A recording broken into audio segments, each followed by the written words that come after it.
and we gazed upon the times of mbirum faat gi nga xamante ni faat nañu ko kenn ci doomi Sénégal yi ca Tugal précisément ca Italie loolu nag dugguleet ba tax na dañuy dellu si rek ci jafe-jafe yi nga xamante ni ñi fi askanoo te dund ca bitim réew ñu ngi koy dund tey nag pour la première fois de l'histoire ñu am sur un plateau de télévision un député de la diaspora fii ci Sénégal. Évidemment c'est la première fois de l'histoire parce que c'est la première fois ñu am ay député de la diaspora fii ci Sénégal l'honorable Nanko Seck maa ngi lay nuyu. maa ngi lay fay Khalifa. di la remercier ci invitation bi. donc département Europe du Sud. yaa ngi nekk en Italie. oui. bi nga déggee xibaar bu mujj ci wàllu fitna googu est-ce que lu la bett la wala loo mënoon a njortal la ni waroon na mën a amati. waaw lu métti la rek di continuer nuyoo ñi ma bokkal plateau bi di leen sargal di sargal di profiter ci occasion bi sargal jigéenu diaspora bi yëpp. comme ni nga ko waxee mu doon mbetteel encore une fois bu metti tiis bu dal ci suñu kaw. ci réew moo xamee ni normalement waroon nañoo uuf ndax nag dañ fa am njariñ. ku ne xam ne émigration dafa doon force bu am importance ci réew mu mën a doon ndax force laborative la buy ñaq di daan doole di fay ay taxes di cotiser à tous les niveaux kon ñooñu dañoo mériter respect mais buñ demee tey ba jamonoy dox avec montée de la droite maanaam extrémiste de droite yi di dox ñu bàyyi leen ñuy law nag parce que bu nu am ñaari xel ñaar ni lu bees la déedéet dañuy jël rek exemple sur la loi Bossi-Fini nga xam ni ci jamonoy Berlusconi la woon parce que Berlusconi ci pouvoir am il fallait mu wéeru ci ñaar ñooñu nga xam ni c'est des éléments de la droite ñu amoon mbooloo pour mu mën a taxawal gouvernement am ñooñu nag ñu imposé woon cette loi Bossi-Fini ba ñu samp ko mu nekk Italie. loi Bossi-Fini lu muy wax. muy loi bu raciste. loi bu inhumaine. parce que dafa tënk rek bu ci tënk dafay jàpp liggéeykat bi comme yow jaam rek nga war a doon. dañ lay bës comme limon ba nga set boo paree ñu wiccax la nga dem. mais nga baal ma concrètement en disant quoi disposition la loi dit quoi. disposition bi mooy même boo dee nekk biir Italie sa dund biir Italie dafa war a wéeru ci liggéey booy liggéey maanaam. boo fa liggéeyul. sa permis de séjour dañ koy nangu. bon après ça chaque pays est souverain. waaw souverain mais souverain quand même il y a des droits de l'homme. Tout à fait. nous sommes dans un monde boo xamee ni fi mu ne c'est un petit village. oui. les règles ni ñuy accepter les Italiens ñuy dund suñu kër. en toute liberté. noonu la ñu war a mën a accepter nag koo xamee ni ñëw na pour wut liggéey nga accepter ko mu nekk ci réew mi di liggéey ba dooleem jeex wala entreprise ba dem fayit au moins war nañ ko mën a tolérer benn timing bi. pour mu retrouver ses droits wala mu retrouver un job légal. oui. mais loolu tey boo ko defoon Italie la loi Bossi-Fini day nangu say kayit dans le désordre mën nañ la jàpp contrôle la wala ñu tenir sa kayit en instance de renouvellement. ba bu la yoon jàppee dañ lay génne. tey lii am tey Italie muy lu tiis lu metti kii ñu rey tey dafa tombé ci loi Bossi-Fini. ndax ces documents mu ngi ci Castura ñuy xaar renouveler ko. Castura c'est la police. vous m'excusez. ah da doon xaar ñu renouveler ay documents pour mu mën a ñëw seet si njabootam. ça fait combien d'années mu toog di xaar. te mënul ñëw tant que ba lii am tey. parce que cette loi là dañ ko bàyyi mais quand même et puis ci loolu lépp sax c'est des lois qui ne tombent pas sur les autres tey ab américain loi bi du dal ci koom un autre citoyen d'un autre pays loi bi du dal ci koom. mais loolu c'est pas forcément la faute aux autorités italiennes. mais pourquoi nous ce aussi serait la les faute... Africains. dama ni yu mel noonu bu amee. du doon parce que ku nekk sa réew yaa ko moom yaa xam la fay doxal. après nag ñi ngi ko seexal ñoom tamit ñoo war a am nu ñuy sàmme ak nu ñuy jëflanteeg yow ba nga wekk seen i nit ki ni mu wegee. mais foofu laa jëm derrière tout citoyen am na état bu war a nekk. on est bien wéeruwaay ci d'accord gannaawam. oui tout à fait. tey suñu état moo waroon a taxawaayu ndey taxawaayu baay ci noonu nga xamee ni moom la ñu bëgg a dundee biir Italie. ndax xam nga Italie bu njëkk ba mënoon nga compter sur les 10 000 Sénégalais 20 000 maintenant chiffre bi dafay jéggi dayoo nous sommes plus de 150 000 Sénégalais en Italie. 150 000. oui et cela mérite respect. da-di tey dafa jot. donc ça veut dire que yéen a ngi joué rôle bu am importance même ci économie Italie ni muy doxee mais oui en Italie immigration bu ñu xëyoon banque seen loxo Italie toj tigi ça c'est la vérité même partout en Europe c'est comme ça c'est la vérité kon tey dafa jot ñun nos autorités la ñuy soññ di leen interpeller sur cette situation qui ne peut plus durer parce que nag ñu ngi ñu doon toroxal ñu ngi ñu doon bés comme limon di ñu sànni mais tey léegi ñu ngi ñuy rey lii am Firenze amoon na fa yaa en 2011 ñaar lañu reyandoo ñu yaakaar suite ba tey yeneen i dëkk rey nañ fa ay sénégalais ci biir Italie mujjul fenn. très bien léegi balaa may jàll fii damay ñëw rek ci circonstances yi tuuti xam nga bu fekkente ne ni rey gi dafay xam nga nit ku nekk fa nga dëkk fa nga sanc fa la dogal di fekk mën nañ la faat ci anam yoo xamante ne sax mën nañ la ko faat ci sam réew mais dafay am solo ñu taxaw ci circonstances yi ndax Sénégalais yi ñu fay faral di rey dafay fekk ñu am si mbir yu ñu impliqué wala parfois dafay doon rek acte bu gratuit. non acte bu gratuit lay doon parce que ñii mooy wax ni ñun rey dañ leen damay jël rek les exemples yi ñu mujjee def. yi ci jiitu woon muy ay ñu dëkk Brescia et cetera jàpp nañ leen traité leen d'une manière ñu dee ci géolu carabinieri yi mooy gendarmerie. wala ñeneen amul suite. ñi ñu mujjoon a rey en 2011. amul suite ak kenn jóge fële rek yor fitalam ñu taamu ñaari noir yu taxaw di liggéey seen liggéey mu dóor leen ay bal ñu sedd kuy ñu jàpp ni dafa dof kii déjà bi mu reyee ba pare ñu bëgg koo indil ay yeneen xalaat bëgg koo defuk dof te ku dof noir rek maanaam dafa yomb ku dof daal immigré rek ngay rey waaw pourquoi même sénégalais lu tax noir maintenant loolu dadul justification bu mu war a mën a légaliser abi boobu ñuy def ci doomu aadama yi li si doy waar mooy li muy nekk sans suite loolu moo si doy waar waaw li muy doon sans suite c'est là où je veux venir mooy interpeller nos autorités que Italie dafa mériter beneen traitement les conventions et les accords yi nekk ci diggante Italie ak Sénégal dafa jot ñu toogaat ci taabal réviser ko réviser ko pour notre sécurité réviser ko pour l'assistance des émigrés ci beneen bi moo di ñun dañ faa nekk di liggéey yor fa suñuy njaboot man mi wax yow am naa fa ay sët yooyu dem à l'école ñooñu tey est-ce que ce seront des futurs sénégalais wala des futurs italiens ban taxawaay la suñu réew war a taxaw ba nit ñooñu nga xam ne ñu ngi judd ci ñun ñu mën leen a récupérer ba bu ëllëgee ñu mën a xool ni ñoom doomu Sénégal lañ mën a jël si suñu réew buñ leen bàyyee noonu italiens yi dañ leen di copter te est-ce que ñun lii ñu ragal tey suñu doom suñuy sët duñ ko ragal ëllëg. très bien mooy xëy rek ñu fital la rey la. mun ñu nga avancé. je pense que ñu indi affaire justice ku ne xam ne ni italiens yi dañuy défendre seen i nit. je pense que sa teewaay. kii rey bërki démb tout de suite commencé nañu indi ni ay affaire de crise de folie la. du benn crise de folie bu leen bàyyi nu wéy rek léegi li dal xel mooy sa teewaay fii ci plateau bi. en tant que député de la diaspora. je pense que kon dafay baax ñu xam ne tey ji ñoom waa Italie am na ñu leen jooyal. waaw mais ñoom ñoo ma yónni. très bien Charles. bon Khalifa affaire baa ngi ñuy commencé soof. Sénégalais yu ñu faat ci Italie mais du Italie rek. ci yeneen dëkk ba Maroc ak lépp. ba Brésil ça commence à trop faire.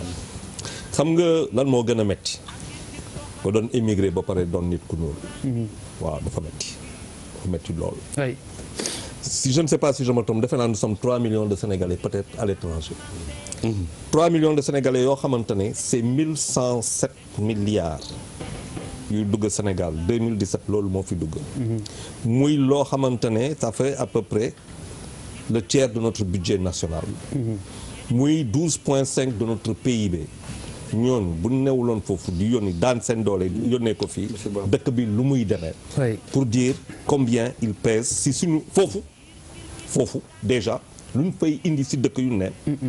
ak lu ñuy indi si suñu dëkk fii. kon forcément il faut que ñu am benn politique. des Sénégalais de l'extérieur.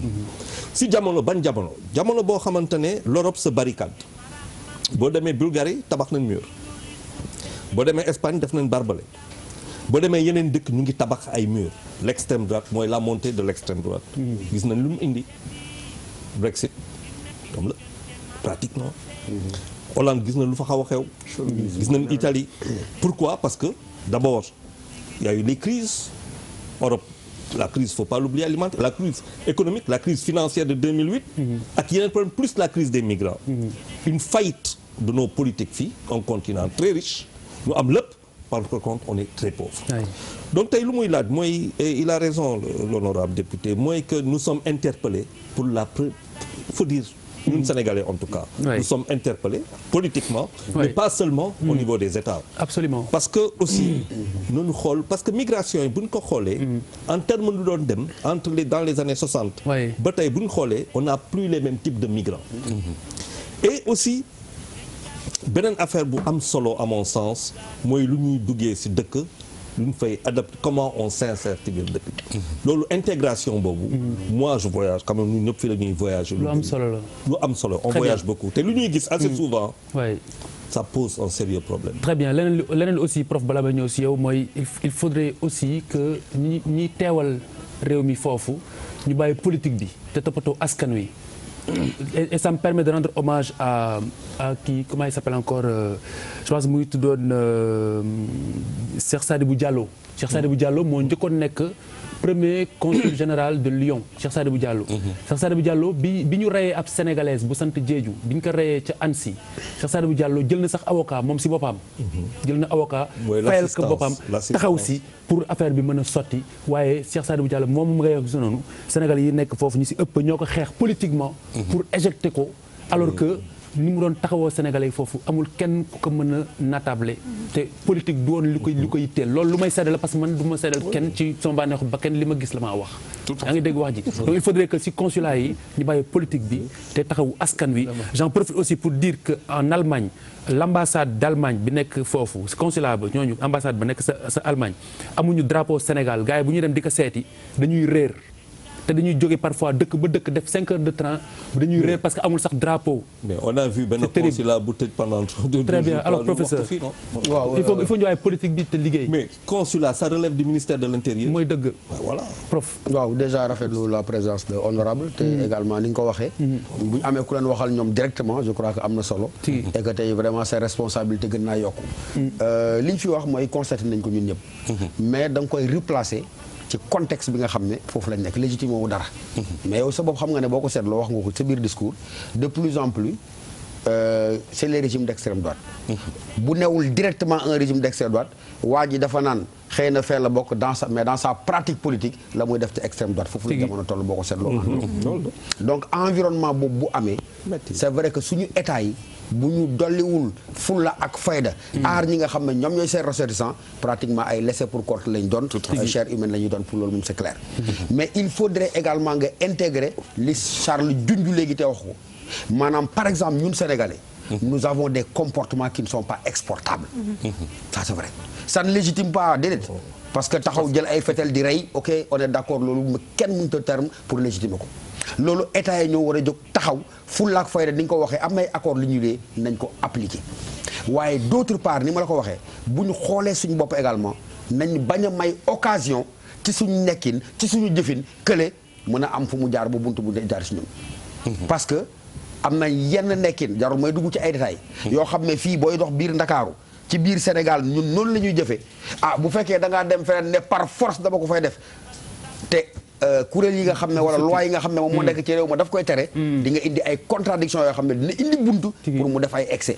waaye encore une fois dañuy dénoncer avec la plus forte énergie li nga xam ne moo fa am chiffre bi Charles wax li ma koy dëggal sa xarit boobu nga ma booleel te ma bindal ko préface bi monsieur Camara Karunga Camara mu bind téere bu rafet boobu tudd ko oser le retour mais je crois que titre téere bi sax doy na interpellation parce que moom il dit oser le retour après avoir fait plus de 20 ans d'expérience en Italie kii moo ma booleeg moom mu bindal ko préface téere boobu ça veut dire que donc également ñi ko mën ci yéen xam nga da nga posé benn problématique boo xam ne plus ou moins da nga ko bàyyee italiens yi alors que yow honorable da nga ci am wàll nga ne samay sët est-ce que Italie daf leen di copter wala Sénégal daf leen di copter c'est vrai que Italie war na leen copter maanaam jox leen comme fa lañ juddoo seen baay ba seen maam fa la juddoo am na àq ak yelleef suñu am waaye nag ñu doon italien wala ñu doon sénégalais bu ñuy xëccoo yow yaay arbitré nag monsieur Seck. Donc il a raison d'aller au-delà mais ils sont aussi bien italiens que sénégalais. non mais bon loolu benn problématique la waaw déglu ma rek saa waay déglu ma rek Charles patrimoine la wax. Charles Faye mënoo nekk Italie mënoo nekk Italie ba am ay Charles Faye mënoo nekk Italie mënoo nekk Italie ba am ko ay sët. moi je parle de Charles li ñu wax leer na dama ni. Charles dama ni je l'ai bien compris. Charles Faye mënoo nekk Italie ba am fa ay sët après nga décréter ne c'est des Sénégalais exclusivement. Il n'a pas dit ça. bon bref ça veut dire dañu war a am dañ si ñëwaat dañ si war a am loolu beneen débat dañu war a am. c'est notre débat Charles Non, mais c'est notre bu débat wax mais on peut en li muy parler wax on peut en politique parler de après prise en charge la. Bouba loolu ngay wax. loolu leneen la sax non, nañ Non, si mais le waxaat Sénégal pouvait bien en Bouba jëlal mais oui Parce que ce sont on des est bien ressources. d'accord kon on est bien d'accord donc ils sont aussi bien italiens que sénégalais j'ai pas dit C'est des ressources. loolu jeex na Bouba jëlal kàddu gi waaw mais je pense que bon ñun ñëpp mënuñu peut-être aborder problème bi ci benn aspect. Je pense que il faut que ñu qu'on se partage un peu les rôles. Moi je dis que ñun duñu priorité italien yi. du coloniser wu ñu. bëri na c'est vrai que bëri na ay sénégalais mais à un niveau supérieur du Sénégal mooy seen problème Afrique mooy seen problème nan la ñuy duggee seen dëkk yi di jaar ci géej gi di dugg di génn. loolu je pense que moo leen gën a soxal que. traitement bi ñuy am pour un Sénégalais wala pour un Mauritanien. du seen kii xam nga booy wax problème aussi. day wax problème boo xam ne mën nañ ko régler mënuñu ko régler pour mu nekk nii parce que duñu bokkuñu sax ci. seen priorité wax fa dëgg yàlla. benn dëkk bu nekk fii Sénégal ne am 14 millions waa Italie taluñu ñu à part Sénégalais yi ñu gis ñuy jaay foofu loolu mooy dëgg. non respecté wuñ ñu parce que duñu seen priorité am na yeneen ñuy topp nag li ëpp solo mooy que je pense que il faut que ñu xool réalité bi. jàkkaarloog moom accepter ko le monde a changé ñun li daan motiver ñun tubaab bi ñu coloniser woon ñu am 1960 suñu indépendance mu am benn génération bu njëkk bu dem ak deuxième génération bu njëkk dem ak ay motivation yoo xam ne bokkuñu ak bu tey le monde a changé le tubaab maintenant les Européens même les Américains c'est-à-dire que li ñu daan làqatu di ko nëbb dañu am ay possibilités wane ko. li xew États-Unis xam ngeen ko. bu ñu falee ku mel ni Donald Trump xam ngeen li tax ñu fal ko. donc aujourd'hui tubaab bi daan laxatu. moom moo wane boppam te moo yore pouvoir bi. ban jàngat lañ ciy am. je pense que aussi il faut ñu commencer affaire du dénoncer rek mais yéen ñi ngeen xam ne yéen nekk ci diaspora bi le discours que vous devez tenir. mooy pourquoi nit ki di dem. et puis mais pourquoi nit ki war a dellu si. absolument parce que xam nga boo waxee que ni am nga fa ay sët mais honorable député bi ngay dem Italie c'était pas pour am fa ay sët c'était pas pour ça. Tout à fait. da nga fa dem. pour daan sa doole. dimbale sa njaboot ñibbisi. ça veut dire que il faut que loolu ñu intégrer ko ci suñu ay comportement man dama immigré. 87 booy bu ndaw. mais dama ne sama xel mais damay ñibbi damay dellu ci sama dëkk parce que. en dehors de li ñu fay wut ci xaalis mooy man wax naa ko fi keroog beaucoup de gens sont passés à côté de toute une vie. parce que jël avion dem fële à 25 ans wala 20 ans wala 19 ans nga dem foofu 30 ans yi nga fay nekk yëpp benn xel lan ngay def mooy que kañ laay ñibbi mais kañ laay ñibbi du lu ñuy wax lu ñuy jëfee la c'est un projet. c'est un projet. xam nga nit. il faut l'oser. non c'est un projet parce que nit. dina jóge fii dem extérieur. ne damay xar sama tànk tubéy sa yaay jaay bijoum sa papa jaay këram nga dem. boomul fu la doo dellu see. mais boo demee ba foofu soo demee ba foofu est-ce que tu fais le fait de revenir tu en fais. un projet. parce que aussi il faut que yéen ñi ngeen xam ne député diaspora bi ngeen. c'est pas que de défendre la cause des immigrés wala de la diaspora. c'est de les éduquer c'est de les inciter à revenir au pays. parce que du fi gën a yomb xam nga nit ki. soo ko représenté da nga koy wax dëgg. tigi jamono toll na foo xam ne li ñuy war a envisager mooy que tubaab yi dootu ñu may dara te c'est une réalité. ñu c'est des régimes d'extrême droite partout. waaw c'est que fii buuba daanelee man foofu laay jël pour poser benn problème c'est que y a ñaari type de responsabilité wala ñaari cas yu différent mooy comportement l'immigré lu mu bëgg carrière am ak lu mu si sàkku ak loo xamante ne c'est la responsabilité de l'État. ça n'a c'est pas enchevêtré waaw c'est deux choses différentes. mais honorable mu ngi koy rappeler léegi c'est récent ça fait pas quelques jours consultation électorale yi am Italie mais extrême droite ak droite ñoo gagné waat. Berlusconi muy loo xamante ne je répète ce que les gens ont dit lu muy inspiré wala lu mu war a imposer à tous nos États c'est d'avoir une présence mais totale. boo demee Italie moo fa am France barki démb yaay Marine Le Pen moo dem deuxième tour. ça veut dire beaucoup de choses. ça veut dire que chaque élection ñu jéem a. ça veut dire que loolu moom mooy. lu xew lu ñu dund la léegi. mais c'est à l'État du Sénégal wala à tous les États africains ñu am présence su am fulla obligation bi ñu xam nga l'État il doit être partout. oui. lu ñu war a protéger citoyen bi fii ñu accompagner ko fële c'est-à-dire mu am une réaction mais bu fekkee ne boo ñëwee rey benn Sénégalais. et puis sans suite. mais amul benn.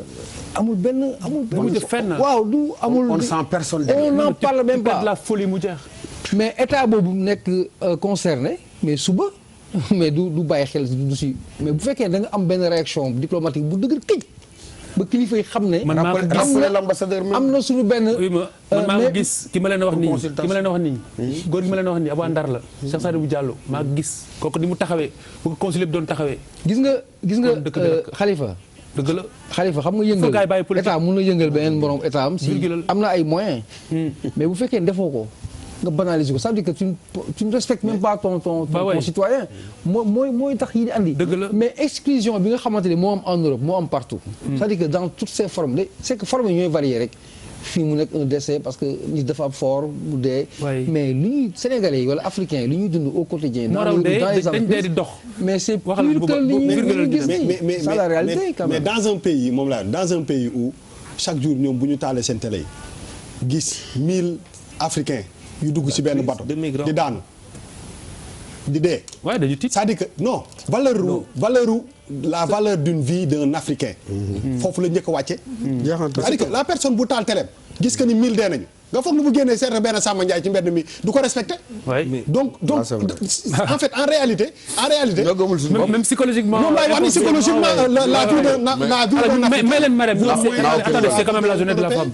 Alors Mariam, tu arrêtes ça. Nous sommes dans le mois de mars. Non, ça n'existe pas. Mariam, la chance que nous avons mooy yow aussi mës nga dund tugal donc xam nga à peu près ni mbir yi di doxee. waaw si donc man. immigré woon nga am nga fu lay ñibbisi aussi. waaw non mais man sama xam nga immigration ku nekk baal ma. dama ne waxin la rek ab lépp la. mooy li booba wax ne projet la. projet la si waaye bir nañu ne ku nekk tugal tey sa ñibbise. nga mëbët moom ngay sa mëbët. am nga fula fayda pour ñibbise. waaye paramètres yi dafa bari te kenn mënul juger kenn. ci ñàkk ñibbiseem. parce que c'est très compliqué en fait. effectivement waaw xam nga immigration il faut nga xool ku ci nekk nan ngay duggee ci benn territoire étranger. man dama am bac am bourse donc man yéen a ma yóbbu ñu ñëpp. sarafu dëkk bee ma yóbbu. donc man il fallait que ma ñibbisi et puis j'avais un réel problème d'intégration donc c'est un truc personnel. c'est profond parce que mënuma fa dund. te xam naa ko wan nañ ma ko gis naa ko. mais faut faire attention Khalifa gis nga tey boo ñëwee ci benn territoire étranger en Europe man je parle ci France donc. boo demee OFI boo ñëwee nga ñëw nga am visa. dafa am procédure nan ngay def ba jot seen këyit muy étudiant nga muy da ngay liggéey ngay def permis travailleur wala loo mënti def. dañ lay defal léegi benn formation OFI moo koy def benn office quoi boo xam ni il est chargé de l'intégration quoi soi-disant mais dañ lay wax nan nga fa war a dunde dañ lay wax li ngay respecté yow tey jii Khalifa ku ñëw sa kër di nga ko wax na mu fa war a dunde parce que am nga ay règles yoo établir seen ay règles lañ yor après tey jii ñun nan lañ fay dunde ak nan lañ ñuy wegee peut-être am na ay accords bilatéraux yoo xam ni entre pays la yooyu am na mënul ñàkk parce que ku ci nekk loolu mooy sa mbëbët protéger sa ay ressortissants ndaxte liñ fiy def dinañ la former waaw ci noo war a dunde dinañ la former sax si ñoo war a uti xëy boo feebaree noo war a fajoo si ak yan droit nga am heure liggéey ak te yow tu as droit tu as le droit de te faire soigner gratuitement en tant qu'étudiant tu as une mutuelle et tout donc loolu faut pas qu'on crache dessus parce que dañ leen fekk seen dëkk Khalifa kuy wàlliyaan fi nga nekk amoo fa lu la neex waaw mooy lu la neex xam nga mooy lan c'est pas que lépp mat de lépp kenn du matal dara gis nga nit da ngay deew ak sax mbëbët mais dafa am loo xam ni c'est vital loolu la nit war a am pour mën a ni nit laa c'est vital est-ce que xam nga li ma la wax donc tey jii man rafetlu naa taxawaayu honorable parce que tey assemblée ku fa nekk di fa dund am fa ay sët ni moom xam na lu ñuy jànkoontool moom mun na koo xeex ak nu mu koy xeexe kii dafa wax lu important monsieur Bouba Ndour nee na nit ki da nga koy tenir langage de vérité. mais Bouba mën nga ko tutoyer de. jarul monsieur Bouba Ndour. voilà bon booy Bouba Ndour. ah bah oui Bouba mooy seen góor mbootaay Bouba. dégg nga donc tey jii mu ni ko Khalifa. ñun tey li ñu fay daj bu ñu boole woon suñu force yëpp ñu def ko fii dañuy toj fii. walaay barke yàlla. walaay tigi parce que c'est possible. on est dans un pays où tout est à faire. lépp la ñu war a defar. Khalifa te lépp a ngi fi. te lépp a ngi fi. walaay lépp gis nga nit da ngay xam sa bopp da ngay wekk sa bopp yow Khalifa yow boo demee foofu làkk bi rek problème la. c'est vrai. Khalifa alors oui honorable. xam nga émigration. buñ ko indee tey ci taabal ji. day yaatu lool. maanaam point yi ñu développé yi nëpp mën nañ ci dem ba jeex. tigi mais dafa yaatu du xaj ci timing bi yaakaar naa. dëgg la. ba tax na cas bi posé wu tey. muy kaawu Italie. dama joxe exemple ci nañ fa dunde mais émigration tey dafa lallu ci ñaari mbir. insertion des jeunes yi nga xamee ni wàcc nañ ci Europe. naka la ñuy dugge ci boobu société. naka lañ fay dunde ñun ñi nga xamee ni yàgg nañ fa suñu réinsertion dans notre société. naka la ñu état di accompagner. parce que il faut absolument loolu am. tey fii pas mal d'émigrés osé nañ comme ni ko professeur waxee léegi. osé le retour. osé nañ investir des millions et des millions. mais leur investissement n'a plus trouvé de sécurité. dëgg la. ba tax na da ngay indi fi sa matériel Europe. liggéey ko benn nit jël ko yóbbu ko Chine tëggulu ko ñëw jaay ko sa société daanu nga takkaat say bagage dellu émigré kon loolu c'est une réalité. li nga xam ni moo am Italie tey moo di problème mu état la du problème mu responsabilité ñun citoyens yi. mais initiative bi amoon na fi xanaa dafa doxul mécanisme bi créé woon nañu ko. non mais xam nga li tax ma ni doxul xam nga lu tax ma ni doxul. tey nous avons un problème de diplomatie. am na ku ko fi wax léegi. dans tous les consulats d'Europe il y a que des apéristes. tigi. Je ne parle pas de politique, mais je dis la vérité. Il n'y a que des responsables politiques. Dans tous les consulats d'Europe, na ma kenn wax ban consulat en Europe moo amul un responsable politique de l'APR. bu koy diriger. mais loolu c'est depuis. ce ne sont pas non dani bu fekkoon ay diplomates lañu. je vais revenir dama ni bu fekkoon ay diplomates lañu.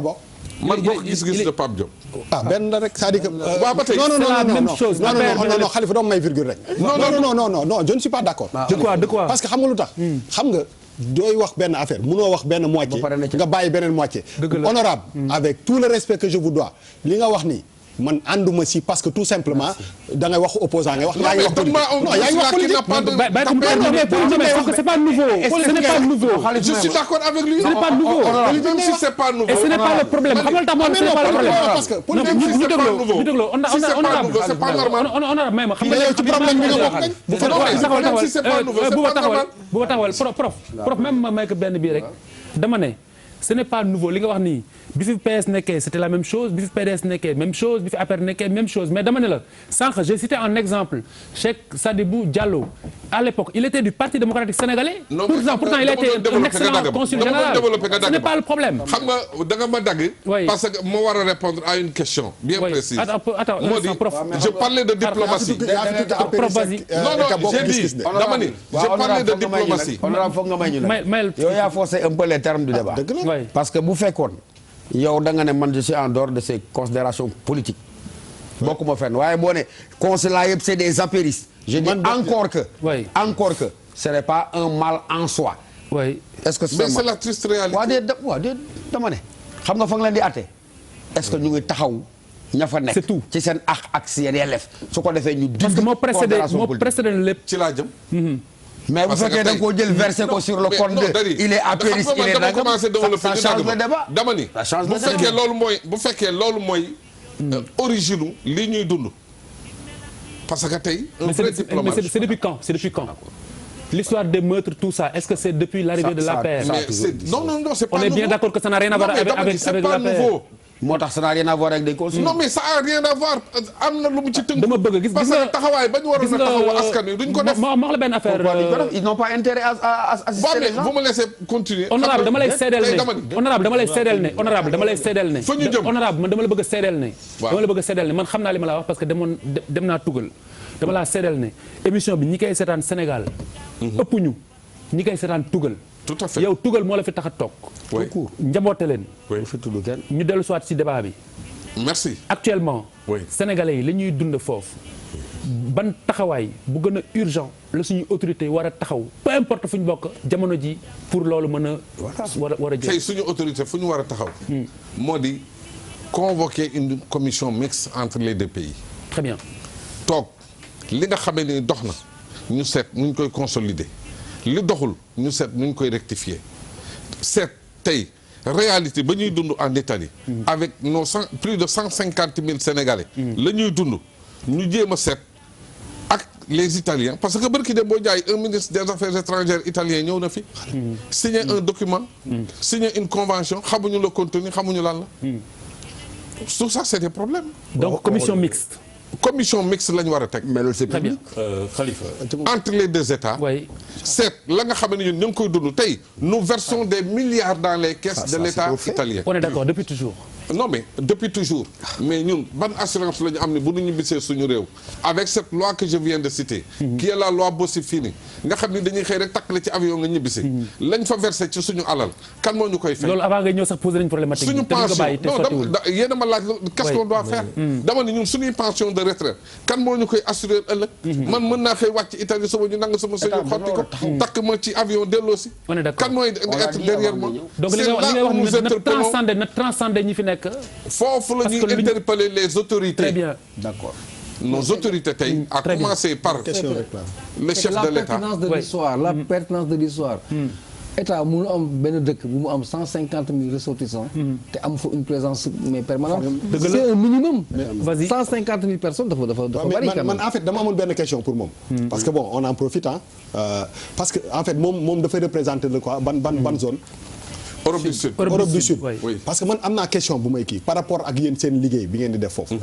est-ce que vous disposez parce que wax naa ko fi bi ñuy def ci référendum et c'est une question boo xam ne daf may tere nelaw. non dama ne le député bu jógee diaspora bi il a le même salaire que le député sénégalais. Oui.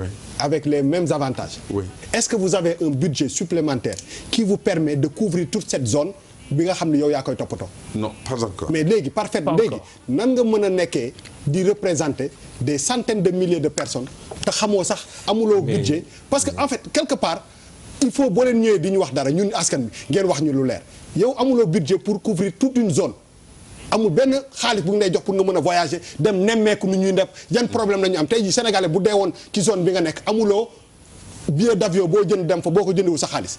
Tout à fait. waaw mais léegi comment vous faites pour régler ce problème là. mais est-ce qu'il y a un dispositif prévidence non par exemple est-ce que yéen mais parce que donc amu leen moyen boo leen liggéey. on va le laisser répondre waxal. waaw mais xam nga ñun tey bu ñu nee état tey devoiru état la même à part de la constitution fu Sénégalais mën a ne ñoo la amee sa sécurité fu Sénégalais mën a ne ñoo la war a. mais répondre sama question bi de je vais venir foofu laa jëm dañu ñun en tant que député wala parlementaire amuñu boobu fond ci lan lañ mën a basé état bi nga xamante ni moo teg loolu teg ay dispositions. yow dem nga ci kii bi nga baal ma dem nga ci affaire bi. non dem nga Italie. fii la ma fekk. waaw mais xam nga la mooy sama problème. non je vais éclaircir. non on a un problème dama lay leeral foofu défendre benn sénégalais bu ñu rey. alors que sénégalais bu ñu rey bi député mënul dem seet yan conditions. waaw oui ma non attends je vais revenir sur ça. nous sommes 3 en Europe du Sud. tey fi may wax ak yow nii ba mbir ma amee l'autre député de l'Europe du Sud qui est notre collègue sœur Mame Diarra Fam dem na sur le terrain. ban parti la bokk. peu importe. non c'est important li ma koy laaj. ban parti la bokk PDS la bokk. waaw léegi. mais peu importe ban mais lan moo ko yóbbu ban moyen la fa demee. ay moyens boppam. mais peu importe ban parti la bokk. Xalifa xam nga bu ñuy wax affaire ay moyens boppam la demee. xam nga kan moo koy jox moyen pour mu dem foofu. regarde Khalifa. oui xool leen comment benn affaire boo xamante ne ça implique état des institutions on en arrive à des personnes. D'abord dañ ko fi waxoon cette affaire de député de la diaspora pour moi je ne comprends que daal dans cette affaire munoo am ay représentation diplomatique am ay consulat des fois lu fa war nga bëgg a teg ci 5 députés wala 15 députés amul sens dans plus de 100 et quelques pays wul boo xam ne yaa ngi foofu dans le monde. Très bien. Ça veut dire ce sont les incohérences de nos politiques munoo fi yor consulat tey il faut une assistance psychologique quand il y a des meurtres social juridique et ainsi de suite. Est-ce que am nañu xaalis boobu. très bien alors pour terminer juste honorable bi meurtre bi amee gis nañu ni Sénégalais yi réagiré par rapport ak yàq bi ñu doon yàq ci mbedd mi. ban commentaire nga ci def balaa ñuy àggale. C'est tout à fait normal. C'est normal que Sénégalais yi qui cassent la. mais c'est normal. C'est normal. Oui, c'est normal. C'est normal que Sénégalais génn seen bi. Bien sûr, c'est normal. Non mais laissez-le expliquer. Non mais xam nga bàyyi ma ñëw foofu. C'est normal dans la mesure où c'était juste pour leur faire savoir que nous existons. Comme mënuñoo exister par la loi, par les règles, nous leur faisons savoir que nous existons par d'autres moyens. Non, attention, Khalifa, attention, moi je peux pas vous laisser dire ça, parce que il ne faut pas, attention, c'est scandaleux ce que vous dites. On ne peut pas être un député, être un Sénégalais et parler comme ça. Ce n'est pas possible. Nga am say problème avec l'APR, c'est pas notre problème. Non, attention. La manifestation, c'est en Italie. Non, on a vu comment elle s'est passée. Attention, on a vu aussi comment elle s'est passée. Elle a été violente. dafa am loo xamante ne dafa am manifestation pacifique comme tout le monde le fait mu am manifestation boo xamante ne elle a été et c'est de ça que tu parles. Non mais la manifestation pacifique sera organisée demain. Non, attention, vous avez bien dit, vous avez parlé de ce qui s'est passé. La réaction des Sénégalais le jour J était tellement normale que. dama ne Khalifa. Comme mu daloon ci sa kaw. nga réagir de cette façon. Elle pouvait se comprendre, mais elle n'est pas normale. Non, attention. Elle pouvait se comprendre. Comme mu daloon ci sa kaw nga réagir de cette façon. Khalifa. On peut pas Maintenant nous allons manifester à Firenze. Non mais je pense que problème non, attention, il faut faire attention. Non, Khalifa. Ah si.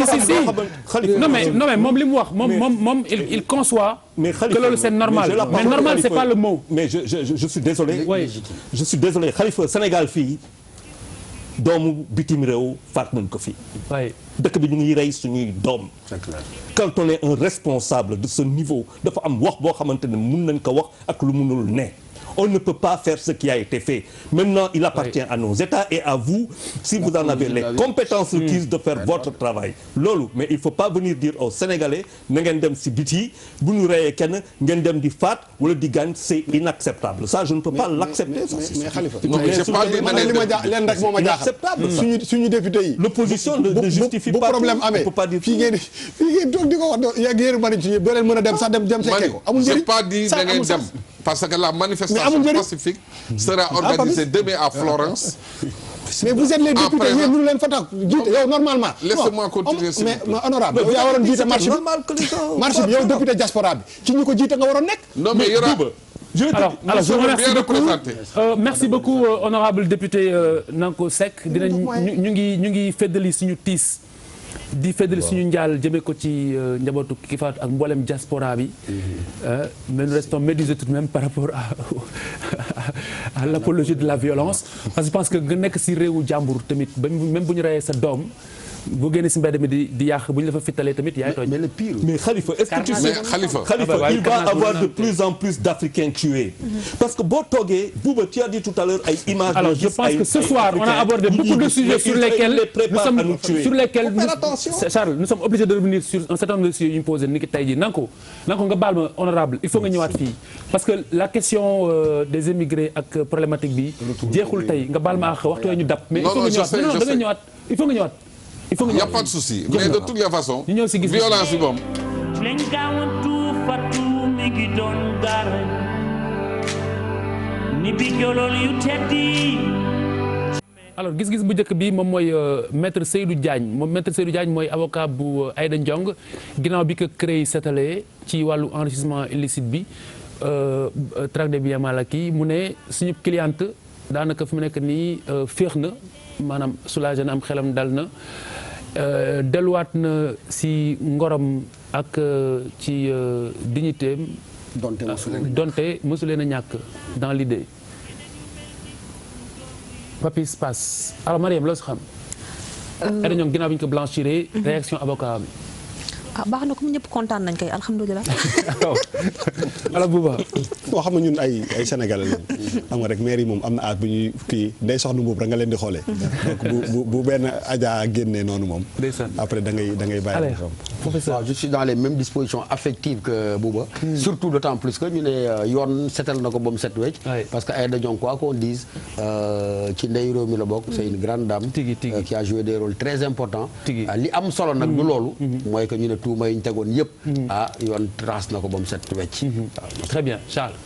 Man j'ai peur de mon système judiciaire parce que bu ma gis luñ ko fi teg. ak comment ça a été fait. tilimal ko dignité am lépp. pour en arriver là. Il faut retenir que la loi a été dite. Non attends c'est pas de ça que je parle. Lan la. Mais Khalifa. On a sali une dignité. Les péripéties. Mais ils ont dit le droit. Non, le droit est dit, ça c'est une chose, mais ce qui précède me fait peur. Ce qui précède est un scandale. Mais Charles, c'est ça. Il faut faire la différence entre la médiatisation et l'action judiciaire. waaw attention Parce Khalifa que- ce que je dis dafa leer nañ sam bopp. tilimal boobu. waaw dama ne. balaa nga wax yow si dara. waaw ñu yëgle la ko wax la ko xanaa doo inventer ay faits. waaye wala bon loolu laay wax. j'ai rien compris mais c'est pas grave. Attends. Alors honorable Seck. ah je trouve que xanaa après tout ça di leen ko dédommager. Le droit a été dit. Waaw, enfin, espérons si prévu par la loi. Si la loi le prévoit. Si la loi le prévoit, je pense Espérons que bien. dina mérite na que si la loi le prévoit. Espérons. Parce que sa dëgg-dëgg koo ne parce que nag traîner dans la boue comme ça à un tel niveau. après xëy ne jeex na raxas nañ ko bàyyi nañ ko. war nga kaa mën a nañ seet ni ëllëg mën nañ ko def keneen. on est bien d'accord. C'est ce que j'ai dit. Christophe mooy Mame Mbaye Niang ministre du tourisme mu ne par rapport ak li opposition bi di sàkku ñu jëlee fi ministre de l'intérieur mu ne du ñu dem uti ab soldat ab militaire di ko dénk organisation élection yi dinañ assumer du ñu assumer recul démocratique boobu parce que pour moom jëli militaire dellu ginnaaw la si wàllu démocratie nee ne ki nga xamante ne moom la ñu ko ñoom la ñu leen di tuumal muy sàcc élection yi mënuñu ko sàcc mënuñu ko labaj parce que bu ñu ko mënoon labaj fekk na kon gagné kon nañ Touba bu doon mën nañoo labaj élection kese kon duñ perte Touba kan mooy wax Bouba.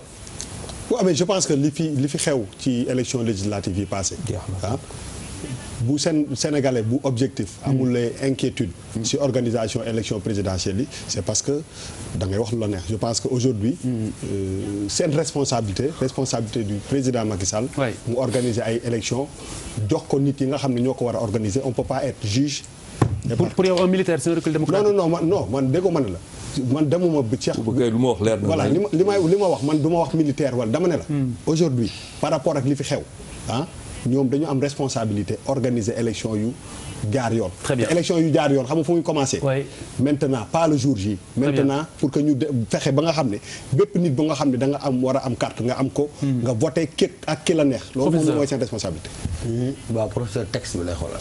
on ne va pas prendre un militaire pour lui confier l'organisation on ne va pas assumer d'abord ci gàttal bu fekkee dama jàngat histoire Sénégal fi mu jaar munu ma nangu ne dans les faits laa wax dénk ab militaire élection recul démocratique la parce que maa ngi fekk fàttaliku ki bindoon un soldat au cœur de l'alternance téere boobu nu mu tëddi le général Cissé moom moo ci nekkoon ci lenge yi moom moo bokkoon ne bokk ci ñu rendre possible dans la transparence la chute de l'ancien régime PS et l'élection du pouvoir démocratique donc la première alternance kon bu fekkee loolu la mën nañ jàpp ne les civils ont passé leur temps à échouer c'est quand un militaire a lui confié les élections que la démocratie a fait de grands pas. Très bien. Donc dénk militaire waxuma ñu dénk ko man li ma ñaan man mooy que les élections se déroulent dans les règles de l'art. Oui. C'est-à-dire que le processus électoral processus laa wax soit transparent xam nga fu muy commencer ñu fexe ba benn sénégalais bu mu ne xaw ma sama carte fu mu nekk. Très bien. ñu fexe ba avant jour vote bi ñu bañ a nekk fi naan passeport la wala lii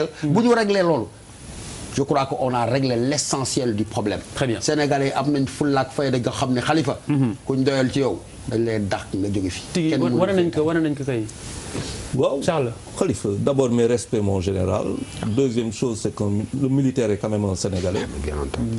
Troisième chose mooy Bouba lu nga wax après ce qu'on a vécu en 2000 législative. législative ñu kii c'est un net recul démocratique. Très bien alors. honorable diaspora bi nan leen mettre dans les conditions de ñu bindu.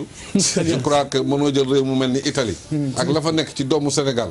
nga yóbbu fa ñetti commission ak hiver bi. nit ñi taxaw ci mbedd yi di booxante ci taw bi pour bindu. mais léegi ngay commencer dénoncer loolu di ci liggéey. non maa ngi koy wax. waaw suñuy pexe doyul dañ ciy liggéey. alors il faut travailler nañ fexe nit ñi bindu rek. il faut travailler. il faut travailler. honorable war nañ la gars yi war nañ la jox crédit bu bëri parce que yow ay appel internationaux ngay def. xam nga yéen bu mu leen di kaasal seen i conditions de travail. non il est pragmatique li wax ni am na solo. amoo départ yow amoo per diem amoo hôtel. amoo billet d'avion amoo crédit. bi ñuy voté amoo transport. sa liggéey amoo métti na ba pare. kii métti na ba pare. en fait pour dire que ne. oui ñaari affaire moom ci élection. non Papis sa chapeau bi mi ngi jàkkaarloo. incroyable. mooy affaire bi dafa am organisation ak transparence. oui mais man damay ñëwaat si li ma wax rek c'est que dañu nekk benn moment boo xamante ne chaque élection moo fa mënatul nekk pour man donc le profil n'a plus d'importance. Très bien. C'est un débat qu'on doit dépasser. Militaire ou pas militaire. Voilà. Alors waaw dama ne li Bouba wax bi mu koy wax boobu dara xewul. non boobu wax na dëgg. bi mu koy wax boobu dara xewul. boobu wax na dëgg député diaspora yi boobu dara xewul. boobu wax na dëgg. xam nga ku xamul rek xamul. waaye li ci biir ñun ñi ko yëg ñi ko dund. xam nañ ce qui se passe. waaye ginnaaw askan wi rek moo leen war. yàlla baax na waaw yàlla baax na. Khalifa na ñëpp góorgóorlu. waaw na ñëpp góorgóorlu. na ñëpp góorgóorlu. kii amul carte d'identité na dem inscrire pour am ko. dox ci ñi koy joxe nañ leen ko jox. très bien. ñëpp nekk si jàmm bu kenn yàqal kenn. très bien te ñëpp jigéen lu. c'est le mois de jigéen. honorable bu mu nekk bokk gis-gis ñee nekk affaire non réew mi. absolument mais loolu la bokk non mais xam nga man dama ne ci benn gars yi c'est des affaires man naa ay politique politicienne yi. jël leen exemple. fi mu ne li may wax nii Sénégalais yi laa koy waxal. ñu ñëw si bis topp pour terminer. Lalla Sidibé lii nag c'est un peu tragique waaw Lalla Sidibé moom mooy yaayu xale boobu baay bi rey ca Kër Massar. moom nee ne affaire bonne yooyu ñu doon wax léegi. nee ne dàq nañ ko laataa sax muy rob doomam. bi xew-xew bi amee mu absenté ci lañ ko dàq. ci la dem ndaw si ne ko bul tagati sa tànk sama kër. bu mais moom laa lay wax ni madame lii normalement une journaux yëpp la waroon def. parce que si biir drame bi. am na benn message bu ci génn bu fort. boo xam ne c'est au-delà de ça da nga gis koo xam ne tabaski dafa jot mu dem seen dëkk digg la liggéeyal 7 jours sur 7 di liggéey 20 heures par jour dem seen dëkk seeti yaayam ak papaam teg fa 3 jours mu ñëw nga ne nga dàq ko wala nga changé. tu es en train de pleurer. voilà non sama kii en fait. sama chapeau bi mais non mais seriously dama ne non sérieusement c'est-à-dire que lii. non mais Bouba il pleure. voilà non mais lii nii. non mais Bouba tu pleures. on comprend bien. ça tu es touché tu es pourtant li may wax nii naka wax naa leen Bouba xolub jigéen la yor du wax naa la ko. non mais sérieusement non dama ne ci biir drame bi li ci génn moom mooy que pour man lii c'est un message fort boo xam ne lii nii incident bi dañ ko war a jël scandale la sax dañ ko war a jël ngandeel ko ba nga xam ne nit ñi nga xam ne ñoo yore seen kër domestique yi ba ne wax mbindaan tu sais le tour de mbindaan sax dañ ko war a di nga quand tu vas aux États-Unis mais laisse-moi wax da bàyyi rek di nga boo demee Amérique le noir le nègre le négro am na moo yoo am na dootuñu ko wax pour un peu di nga wax nit benn tour sax xale yi di ci judd di ko nekk finalement di xool bi stigmatisation te loolu yëpp dañ ci war a teel a jóg commencer changer mentalité c'est maintenant c'est vrai même Tougal c'est banni maintenant on parle d'employé de maison c'est ça alors professeur ci lan bi waa lii d'accord nag bool c'est un scandale boo xam ne ñëpp waroon nañ cee jóg waaw te ñuy ñaan ñi nga xam ne am na luñ ci mën waaye nañ ko ci def waaye parce que koo xam ne su lagoo sa doom ñi fañ lay liggéey dàq na la ñi ci mën dara au-delà de la dénonciation nañ ci taxaw organisme des droits de l'homme yi vous avez vraiment vous avez du pain sur la planche fii ngeen war a jóg taxaw non ñii si lañ dëkk balaa ñuy jeexal nañ si mais ñi xali Facebook lañ nekk waaye ñi Facebook lañ nekk ay li ñuy faj ci dëkk bi non mais mënons des actions concrètes sur le terrain professeur nous sommes pas dans la virtualité xam na leen def de Mariam prof moo la gën a xam li ngeen def non mais Bouba tu as raison quoi Djibril lu mu tudd Djibril Diop Djibril Gabi Gueye ça c'est bien qu'il le dit le bon vieux ton xam nga Pierre c'est un vieux Pierre mais Papis y a monté non tu as déchiré mais attention il y a non j'adore il casse les bols c'est bon là il est c'est mon style mais attention fii quand même man am naa si aussi beneen lecture c'est dur ce qui est arrivé mais il y a un traumatisme aussi boo xamante ne si famille j'espère que bu ñuy séparer ak moom def nañ loo xamante mooy le droit def nañ ko dox nañ ko lu mot parce que xam nga aussi bu dee day liggéey y a un traumatisme c'est la maison qui accueille les enfants comment ils voient la femme comment traumatisme boobu tam c'est pour dire rek affaire bi lan la créer au fond quoi ça veut dire que ça va bien au-delà de ouais il y a un profond traumatisme un profond j'ai pas compris ça man mi je suis moi j'ai pas non dama ne non que c'est au-delà au-delà quand parce que imagine parce que ça peut même être une réaction de peur c'est une réaction de peur il y a les enfants là il y a les questions des enfants et ainsi de suite dafa doon lu diis c'est dire rek quoi que lan la provoquer mais ça ne justifiera non attention je n'ai pas dit que ça le justifie j'ai dit il y a un drame et un traumatisme c'est ma lecture waaw on est bien d'accord. bon professeur bàyyi mu romb. mais Khalifa. lii nga gis nii. ñun moom la ñuy subir avec la loi Bossi-Fini. yéen waa Italie. waaw. Massé. ñaata nit ñoo nekk fii tey Sénégal. loi boobu toroxal leen de cette façon ñu ngi fi mënutuñoo ami kayit mënuñoo delloo. italiens yi digal leen ni boo leen delloo kayit dinañ leen jox tant de millions ñu bàyyi leen ba ñibbisi di leen traîner devant les grilles de l'ambassade. mënuñoo faju ñu ngi fii diggante Mbàkke ak Bawol ak fii ci Ndakaaru. amuñu solution. dëgg la même loi bi la. Mariam. Khalifa lii doy na waar. torop metti na. parce que jigéen xam nga olof danaan ku jurul yërëmoo. jigéen moom mooy jur donc yërmande bi si moom la war a gën a bëri. bu fekkee gis na moroomu jigéenam am tiis ak naqar boo xam ne si doomam la jógee. muy si ditam donc war na xool nu muy defee. bu ko assisté wul jàppale ko taxawu ko waru ko toroxal. Très bien. donc ñoo ngi koy ñaawlu di ñaan lii na fi gëj. te yéen ndam ngeen taxaw si yéen ñi ñëpp. waaw mu gëj fi. incha allah dafa war a inspiré ONG yi ak association. tous les droits sinon dinañ ci taxaw. lii dès lundi incha allah dinañ woote assemblée. on est là l'ancien ministre des Affaires étrangères. dañu taxaw incha allah Ladies Club justement dañu taxaw. en parlant de diplomatie. honorable voici un livre sur la diplomatie. que je vous conseille vivement. 20 ans à la place. maintenant tu fais de la publicité. C'est écrit par Mankeur Ndiaye, l'ancien ministre des Affaires étrangères. non daf ma invité woon c'est un honneur qu'il nous a fait. dédicace bi. voilà quoi donc voilà au nom du professeur Publicité. Giancarlo. Waaw. tout ça donc le livre de Mankeur Ndiaye alors Mariam 2 mots sur le Ladies Club balaa ñuy bàyyi. waaw dama bëggoon remercier les administratrices parce que Khalifa liggéey bi yombul. 7 lañu. nekkuñu fi ñun ñëpp am na ñu nekk Tugal am na ñu nekk feneen dañu am benn groupe boo xam ne moom la ñuy coordonner suñu action yëpp. yombul gérer 58 000 femmes. ku nekk ak ses humeurs loo bëgg a wax loo bëgg di retoucher les textes waxtaan ak ñoom ne leen nii ngeen koy aborder. defaat yeneen approche xam nga yombul. donc man maa ngi leen di ziar. ñoom Oumy Ouli Khady. Sali Rama Awa Mam Diarra maa ngi leen di ziar ñoom ñëpp di leen wax ni leen franchement nañ jàpp bañ a bàyyi. big up yeah donc maa ngi leen di big up ñoom ñëpp di wax tamit yeneen groupe yi ñëpp benn lañu donc nañ ko gérer defar mu rafet ñun ñëpp benn lañu parce que jigéen lu muy xeex moom mooy njabootam et tout que yëpp nekk lu rafet daal maa ngi kontaan trop tamit si yéen ñëpp macha allah merci. Juste pour terminer lancer un appel rek comme li fi jot a jaar à mes compatriotes sénégalais yi nekk Italie war a dem Florence demain ci manifestation boobu ñu dem ak dal manifester dans le calme. Là je vous reconnais là. oui non foofu lañ jëm si. manifester dans le calme. won tubaab yi nii ñun au moins am nañ lu ne ci ñun.